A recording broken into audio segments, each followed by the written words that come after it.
Good morning, everyone. A good Erev Shabbos, davening with Parshat Vayigash. In Parshat Vayigash, we have a very interesting episode.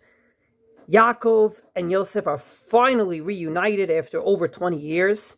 And it says that Yosef cried when he saw Yaakov, fell on his shoulders, Vayefkel tzavaravod, and cried even more. The one thing missing in this pasuk is, what did Yaakov do at that moment? Why didn't he cry? Why doesn't it say that he hugged his son? Explains Rashi, he was busy with Kriyat Shema. Many have interpreted what Yaakov's behavior really was.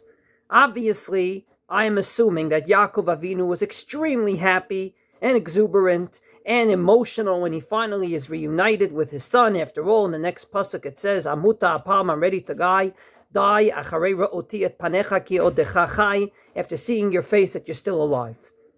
I believe, like many midrashim, that Chazal are trying to teach us a message. And that message is that we can't detach what's important to us from our spiritual life. Or to be more precise, don't detach life from davening.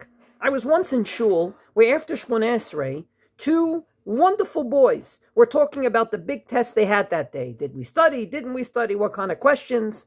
So I finished my silent Amida, and right before the Chazarat Hashatz, I asked them, did you pray to God and ask Him to help you in your Shmoneh Esrei? They said, of course not. Ze lo mat'im.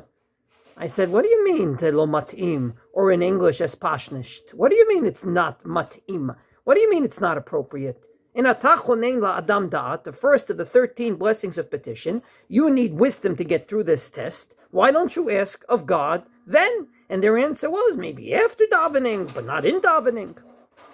Chazal said explicitly, and this is exactly paskin in Shulchan Aruch, in Siman Kuf Yud Tet in Orach Chaim, that if you have requests that are important to you, you should say them in the 13 blessings of petition, if it meets the topic of that blessing. And if it didn't, and in the 13th, namely Shma Kolenu, that's where you should put it in.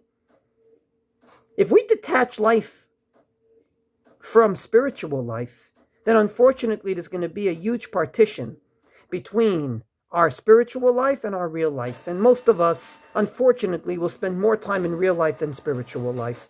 In order for us to have a spiritual life altogether, we have to attach them both. When Yaakov sees Yosef, he says Kriyat Shema, attaching his spiritual life to his physical life. And that's exactly the legacy he left us. We dare not detach life from shul, but rather connect them. Have a wonderful Shabbos ahead.